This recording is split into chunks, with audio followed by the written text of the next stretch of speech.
नमस्कार, यो हो टिभी टुडे नेटवर्क सुदूरपश्चिम खबरमा स्वागत छ। म राजवेन्द्र भट्ट। सुरु गरौं अहिलेसम्मका प्रमुख खबरबाट। सुदूरपश्चिम प्रदेशको हिउँदे अधिवेशन सञ्चालनमा ढिलाइ, जनजीविकाको सवाल ओझेलमा उपसभामुख भन्नुहुन्छ आवश्यक भए 1 महिनाभित्रै वर्ष।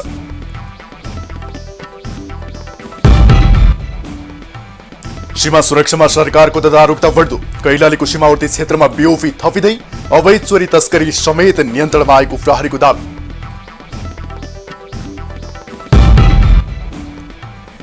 गोडागोडी नगरपालिकाको काममा स्थानीय सन्तुष्ट, भौतिक पूर्वाधार विकासमा सुधार, जनप्रतिनिधि भन्छन् विकासको सुरुवात मात्रै भएको छ।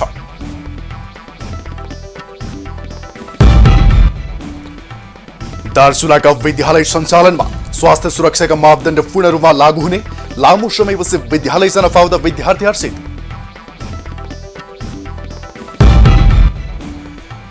र कैलालीका युवाहरू च्याउ खेतीमा आकर्षित, व्यावसायिक च्याउ खेतीबाट मनज्ञ आमदानी गर्न सफल, अनुदान तथा बजारीकरणमा स्थानीय सरकारको सहयोग।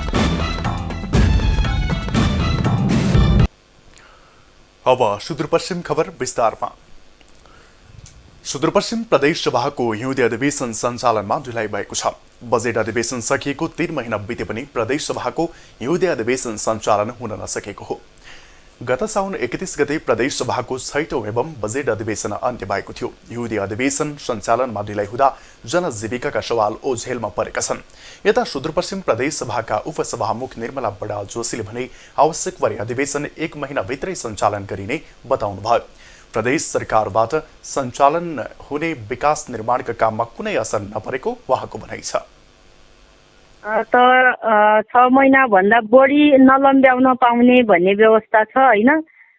त्यसमा चाहिँ यो दशैं तिहार लगायतका थुप्रै राष्ट्रिय चाडपर्वहरू भएको कारणले गर्दाखेरि यहाँसम्म हाम्रो ढिलाइ भएको छ र अब लगत्तै चाहिँ यो महिनाभित्र अथवा यो अर्को महिनाभित्र हामी चाहिँ प्रदेश सभा सञ्चालन गर्ने, खास गरिकन सरकारको योजना हुनुपर्ने हुन्छ, सरकारको बिजनेस हुनुपर्ने हुन्छ र मलाई लाग्छ सरकारले सदन नचल्दा कोभिड-19 प्रभावितको औषधि उपचार, नागरिकको जीवन यापनमा परेका समस्या लगायत सरोकारका दैनिक काम कारबाहीका विषयमा समाधानको थलोसम्म नपुग्दा समस्या भएको छ। दार्चुलाका 2वटा नाका 2 दिन खुल्ला गरिने भएको छ। ब्यासी सौका समुदायको बसाइसराईलाई मध्यनजर गर्दै सीमा पुल 2 दिन खुल्ला गरिएको हो। ब्यासमा रहेको सीतापुल नाका खोलिएको छ। ब्यास कुञ्जावासीलाई सदरमुकाम खलङ्गा झर्न पुल खोलिएको हो। यस्तै मङ्सिर 8 गते दार्चुला र धारचुला जोड्ने पुल खुला हुने भएको छ। यस्तै मङ्सिर 19 गते सीतापुल पुनः खोलिनेछ। छाङ्गुरुको कुञ्जा खलङ्गा पुग्ने दिन मङ्सिर 24 गते दार्चुला र धारचुला जोड्ने पुल खुला हुनेछ। नेपालकै बाटो भएर खलङ्गा आउन सकिने अवस्था नरहेपछि ब्यासी सौका समुदाय भारतको बाटो प्रयोग गर्दै खलङ्गा आइरहेका हुन्। बुधबार छाङ्गुरुङबाट 60 परिवारको कुञ्जा खलङ्गा झरेका छन्।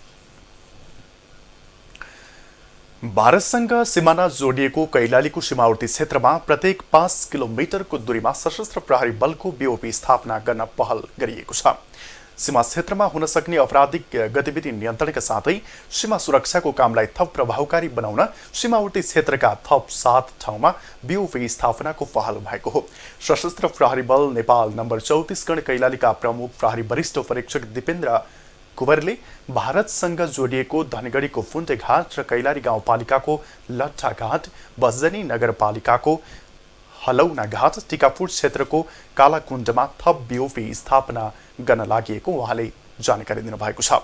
कैलालीको सीमा क्षेत्रमा हालसम्म 10 देखि 12 किलोमिटरको दूरीमा सशस्त्र प्रहरी बलको एउटा बीओपी रहेको छ।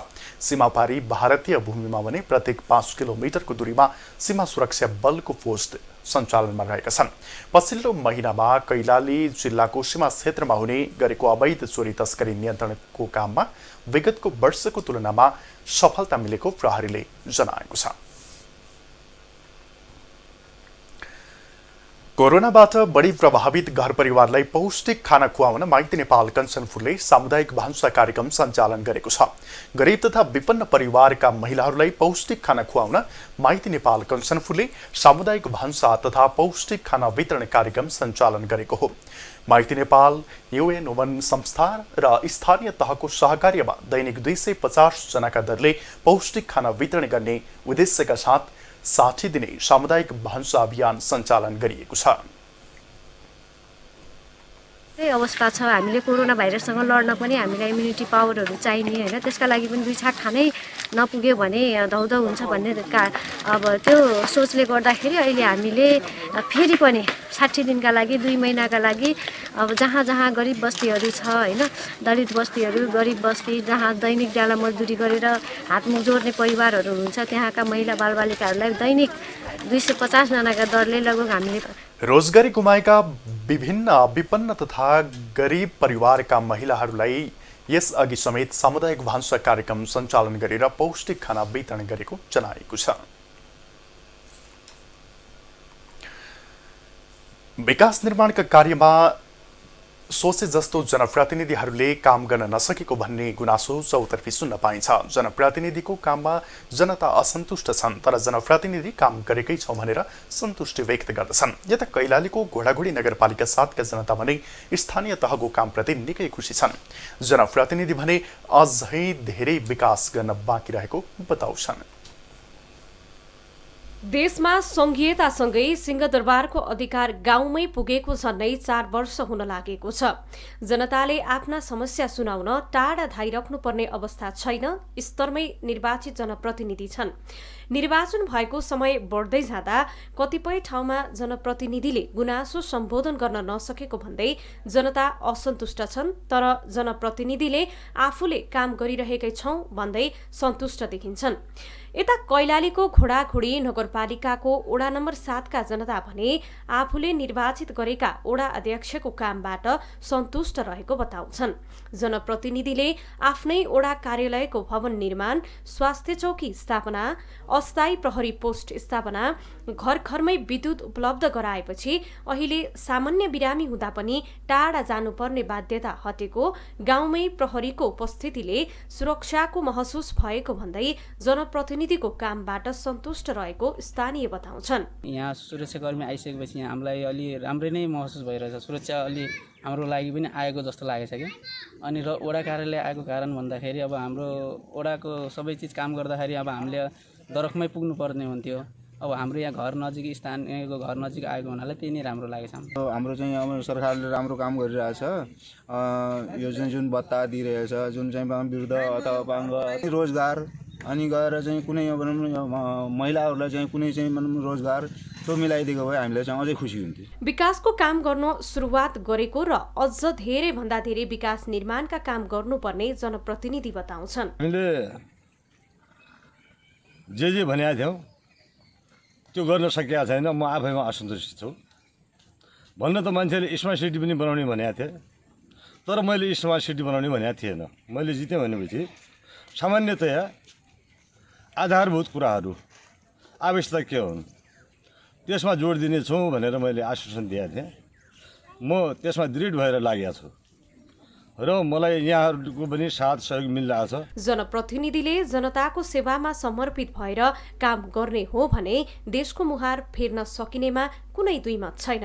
कैलालीबाट जनार्दन उपाध्यायको रिपोर्ट। सुदूरपश्चिम खबरमा पालो छोटो विश्रामको।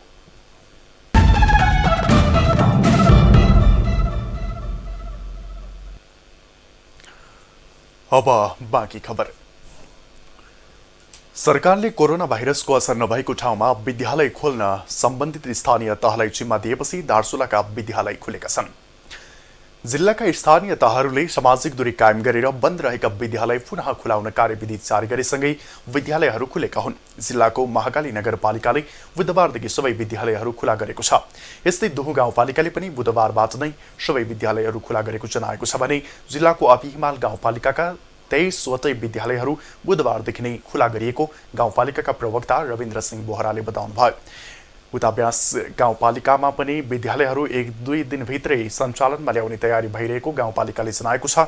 यता मल्लिकार्जुन गाउँपालिकाका विद्यालयहरू सञ्चालनमा आउन केही समय लाग्ने बताइएको छ भने शैलशिखर नगरपालिकामा अधिकांश विद्यालयहरू सञ्चालनमा आएका छन्। लेकम गाउँपालिकामा पनि विद्यालयहरू सञ्चालनमा आएका छन्। जिल्लाका नौगाड गाउँपालिकामा पनि स्वास्थ्य सुरक्षाका मापदण्ड अपनाएर विद्यालयहरू सञ्चालनमा ल्याइएको बताइएको छ। सरकारले सम्बन्धित विद्यालयहरूको निरीक्षण अनुगमन गर्ने अधिकार स्थानीय तहलाई दिएको छ।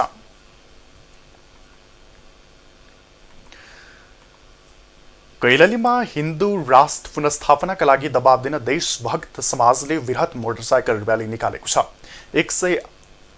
100वटा चारपाङ्ग्रे सवारी साधन सहित 3000 बढी मोटरसाइकल सहित र्याली निकालिएको हो। सुदूरपश्चिम प्रदेशका सबै जिल्लाबाट युवाहरूको र्यालीमा सहभागिता थियो। कुनै पार्टीको समर्थन र विरोधमा नभई स्वतन्त्र देशभक्त युवाहरूको सहभागितामा राष्ट्र बचाउन अभियान चलाएको र्यालीमा सहभागीहरूले बताएका छन्।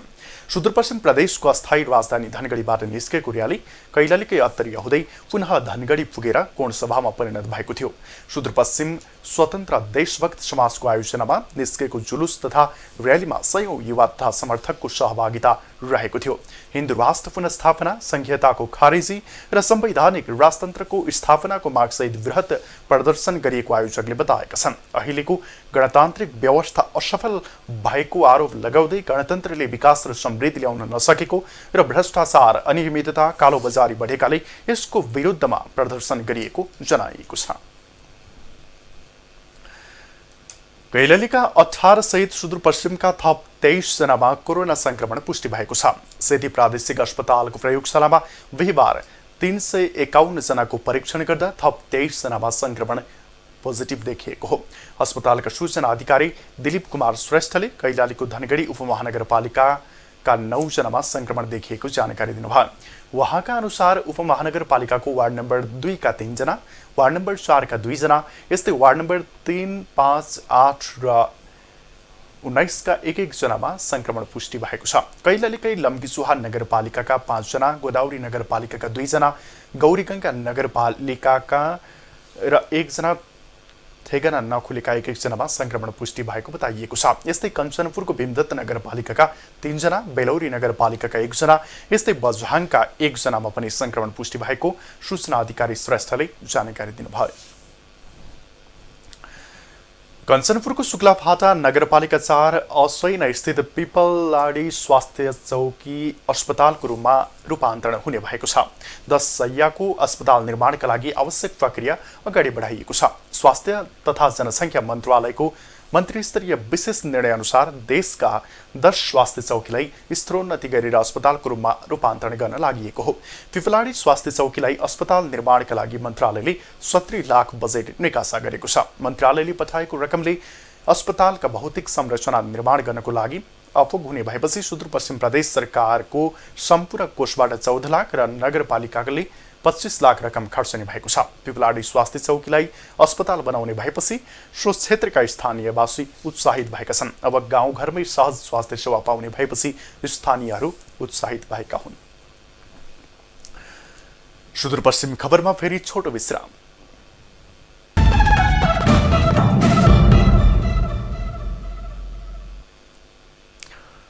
अब जनआवाज।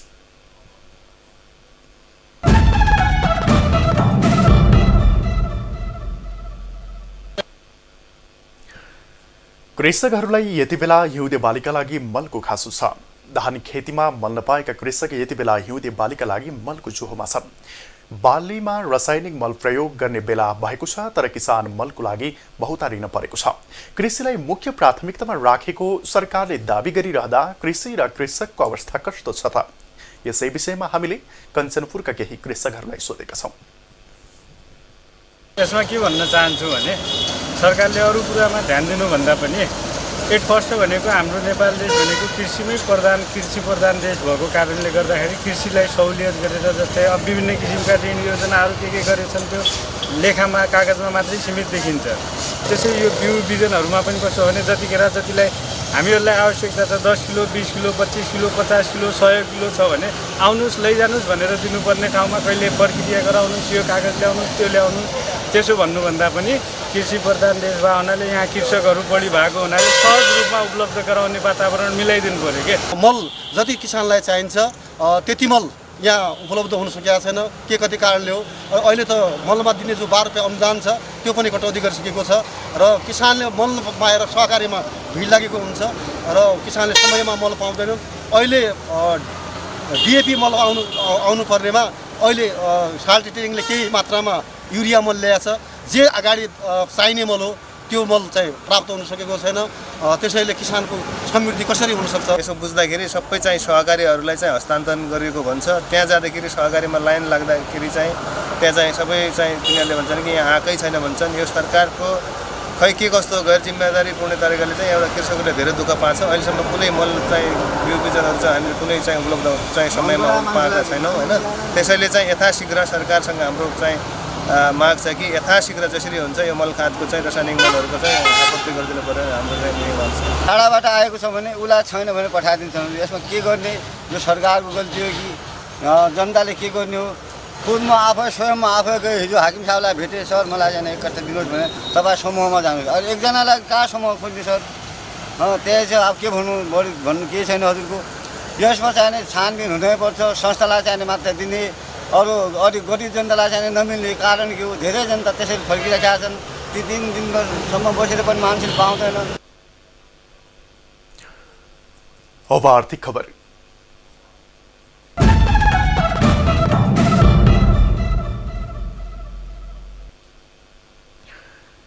कैलालीका युवाहरू च्याउ खेतीमा आकर्षित भएका छन् उनीहरूले व्यावसायिक रूपमा च्याउ खेती गरेर अहिले मनकी आम्दानी लिन समेत थालिसकेका छन् अन्य कामभन्दा कम लगानी र घरमै बसेर गर्न सकिने भएकोले च्याउ खेती रोजेको व्यावसायिक युवाहरू बताउँछन् जिल्लाको जानकी गाउँपालिका 5 का इन्जिल चौधरीले पनि गत वर्षदेखि च्याउ खेतीको सुरुवात गर्नुभएको छ उहाँले रानी जमरा कुलरिया सिँचाइ आयोजना कैलालीको 50% अनुदान सहयोगमा च्याउ खेती सुरु गर्नुभएको हो उहाँको व्यवसायमा 5 जना घरका सदस्यहरू आफैले काम गरिरहेका छन् बजारीकरणका लागि 2 जना कामदार समेत राखिरहनु भएको छ कामका लागि युवाहरू विभिन्न ठाउँ भौतारिनु भन्दा यसरी व्यवसायमा लागेमा यहीबाट राम्रो आम्दानी गर्न सकिने उहाँको भनाइ छ गाउँपालिकाले पनि युवाहरूलाई स्वरोजगार बनाउने उद्देश्यले विभिन्न सिपमूलक तालिम सञ्चालन गर्नुका साथै कृषिमा अनुदान कार्यक्रम पनि सञ्चालन गरिरहेको छ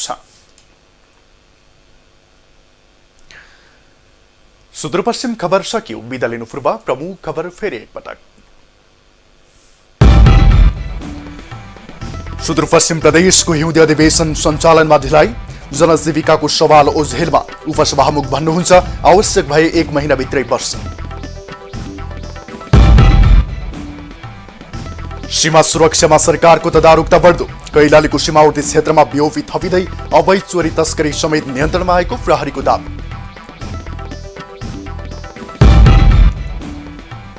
घोडाघोडी नगरपालिकाको काममा स्थानीय सन्तुष्ट भौतिक पूर्वाधार विकासमा सुधार जनप्रतिनिधि भन्छन् विकासको सुरुवात मात्रै भएको छ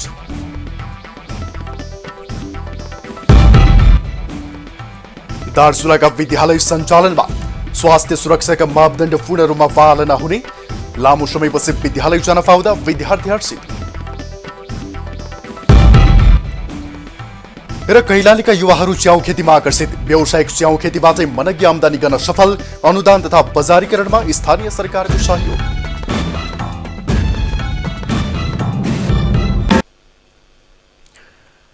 हामीलाई TV today Nepal apps download गरी विश्वभर प्रत्यक्ष हेर्न सक्नुहुनेछ साथै www.tvtoday.news.com मा गई हेर्न र पढ्न सक्नुहुनेछ भने फेसबुक युट्युब र ट्विटरमा समेत फलो गर्न सक्नुहुनेछ विकास निर्माण जनसरोकारका विषयमा हाम्रो आवाज जारी छ अहिलेलाई सम्पूर्ण सुदूरपश्चिम खबर युनिटका साथ म राजेन्द्र भट्ट पनि बिदा चाहन्छु टिभी टुडे एसडी हेर्दै गर्नुहोला नमस्कार